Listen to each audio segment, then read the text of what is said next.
Hi friends, easy veg రెసిపీస్కి తిరిగి స్వాగతం. ఉల్లిపాయ వెల్లుల్లిపాయ లేకుండా చేసుకునే చాలా తేలిగ్గా చేసుకోవచ్చు, అలాగే ఆరోగ్యానికి కూడా చాలా మంచిదైనటువంటి మరో రెసిపీ చూపించబోతున్నాను ఫ్రెండ్స్. అది అరటి దవ్వ కూర. అరటి దవ్వ లేదా అరటి దూట అంటారు, కొంతమంది దీన్ని బొందె అని కూడా అంటారు. అరటి చెట్టులో కాండం లోపల ఉండే భాగం ఇది. దీంతో కూర చేసుకుంటే ఆరోగ్యానికి కూడా చాలా మంచిది. ఇది ఫైబర్ రిచ్ ఫుడ్.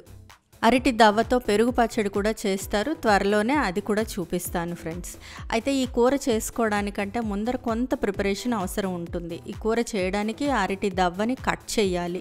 నేను వీడియోలో చూపిస్తున్న విధానంగానే కట్ చేయండి, లేకపోతే కూరకి పీచు రాదు. పీచు ఉండిపోతే కూర వండినప్పుడు టేస్ట్ బాగుండదు, అలాగే తింటున్నప్పుడు కూర గొంతుకు అడ్డం పడుతుంది. ఇది అరటి దవ్వ. దీన్ని కట్ చేసుకోవడం ఎలాగో చూద్దామండి. ముందర ఈ కాండం పైన ఉండే లేయర్లన్నీ తీస్తారు, కానీ ఇంకా ఒక లేయర్ పల్చగా ఉండిపోతుంది. అది మనం చూసుకొని తీసేసుకోవాలి. అది చూసినప్పుడు కనిపిస్తుంది సపరేట్గా. సో ముందర దీన్ని హాఫ్ కట్ చేసుకోవాలి. దీన్ని రౌండ్స్గా మాత్రమే కట్ చేసుకోవాలండి. పొడుగ్గా ముక్కలు కట్ చేసేస్తాము అంటే పీచు రాదు, ఇందాక కూడా చెప్పాను కదా. అలాగా ఇలా రౌండ్ కట్ చేస్తే చూడండి పీచు వచ్చింది. ఆ పీచుని తీసి పక్కన పెట్టేసేయాలి. ఈ రౌండ్ కూడా కట్ చేసిన తర్వాత పైన తొక్క తీసినట్టుగా ఆ పల్చటి లేయర్, ఇంకా కాండం తాలూకా పల్చటి లేయర్ ఉంది, అది కూడా కట్ చేసేస్తాను. అవన్నీ కట్ చేసేసిన తర్వాత రౌండ్స్గా కట్ చేసుకోవాలి.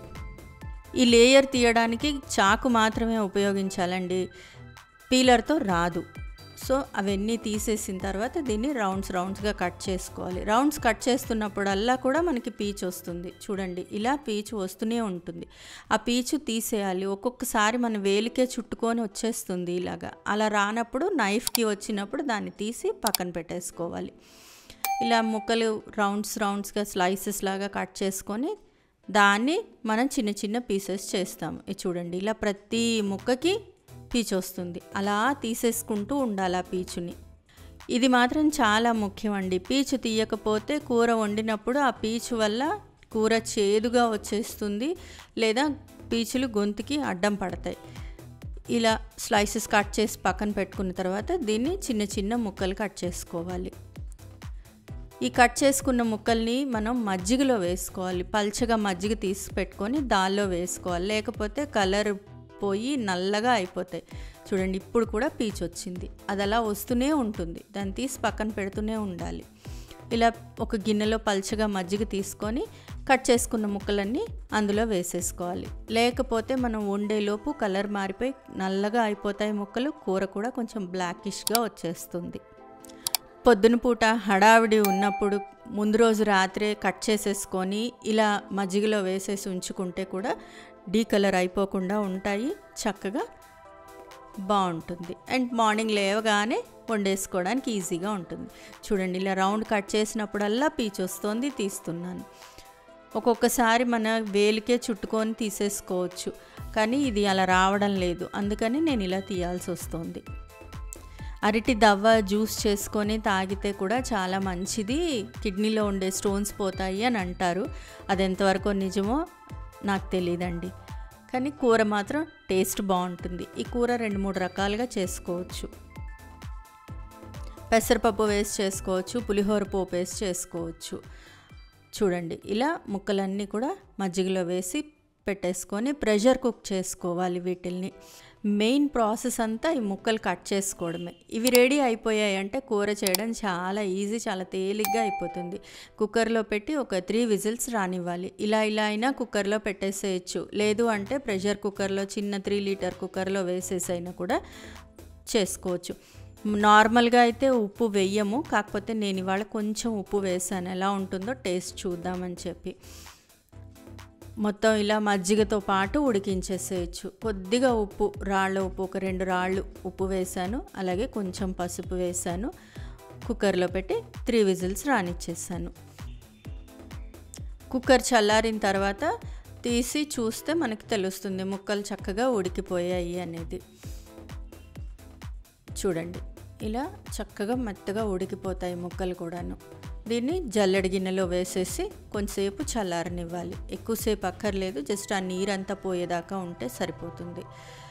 ఇలా ముక్క పట్టుకొని చూస్తే అర్థమవుతుంది ఉడికిందా లేదా అనేది. ఇప్పుడు స్టవ్ మీద బాణలి పెట్టి నూనె వేసి వేడెక్కనివ్వాలి. నూనె బాగా వేడెక్కిన తర్వాత తాలింపు గింజలు, ఆవాలు, జీలకర్ర, మినపప్పు, శనగపప్పు, తాలింపు గింజలు వేసి వేయించుకోవాలి. ఈ గింజలు చిట్టుపట్ల ఆడుతున్నప్పుడు నూనెలోనే పసుపు వేసుకుంటే కూరకు కూడా చక్కగా అంటుకుంటుంది.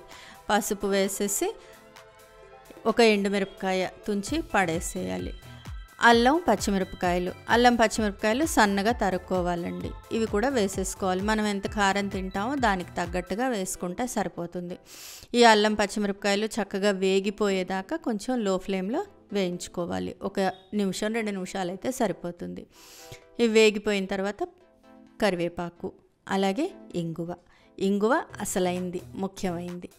ఇంగువ వేసేసి మళ్ళీ ఒకసారి వేయించుకోవాలి.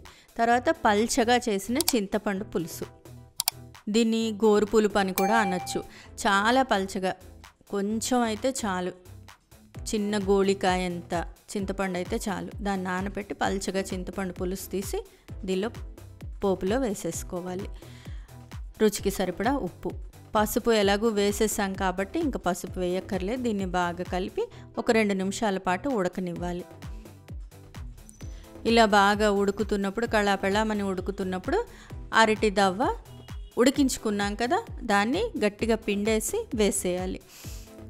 అది కొంచెం చింతపండు ముద్దలాగా అవ్వక్కర్లేదండి, అవ్వకుండానే కొంచెం జ్యూసీగా ఉండగానే వేసేసేయాలి. అప్పుడే అరటి దవ్వ ముక్కలకి పులుపు పట్టుకుంటుంది. వేసి బాగా కలిపేయాలి. ఇష్టమైతే ఇందులో కొంచెం ఆవు పొడి వేసుకోవచ్చు, లేదు అనుకుంటే ఇంతే. అరటి దవ్వ కూర రెడీ అయిపోయింది, ఉల్లిపాయ వెల్లుల్లిపాయ లేకుండా. ఇది పూర్తిగా ఉడకనిచ్చేసి ఆ నీరులాగా ఉన్నదంతా కూడా ఆరిపోయేదాకా లో ఫ్లేమ్లో పెట్టి ఉడికించేసి సర్వింగ్ బౌల్లో తీసుకొని సర్వ్ చేసేసుకోవడమే. అరటి దవ్వ కూర అన్నంతో చాలా బాగుంటుందండి, ఆరోగ్యానికి కూడా చాలా మంచిది ఫ్రెండ్స్. ఈ రెసిపీ మీకు నచ్చినట్లయితే మీరు ట్రై చేయండి, మీ ఇంట్లో వాళ్ళకి టేస్ట్ చేసి చూపించండి. ఎలా వచ్చిందో నాకు కామెంట్ బాక్స్లో కామెంట్ చేయండి. ఫ్రెండ్స్, ఈ వీడియో మీకు నచ్చినట్లయితే ప్లీజ్ లైక్ చేయండి, షేర్ చేయండి. ఛానల్ సబ్స్క్రైబ్ చేసుకొని వాళ్ళు ఛానల్ సబ్స్క్రైబ్ చేసుకోండి. ఆ బెల్ ఐకాన్ క్లిక్ చేయడం మాత్రం మర్చిపోకండి. మరో మంచి రెసిపీతో మళ్ళీ మీ ముందుంటాను. అంతవరకు సెలవు మరి, బాయ్.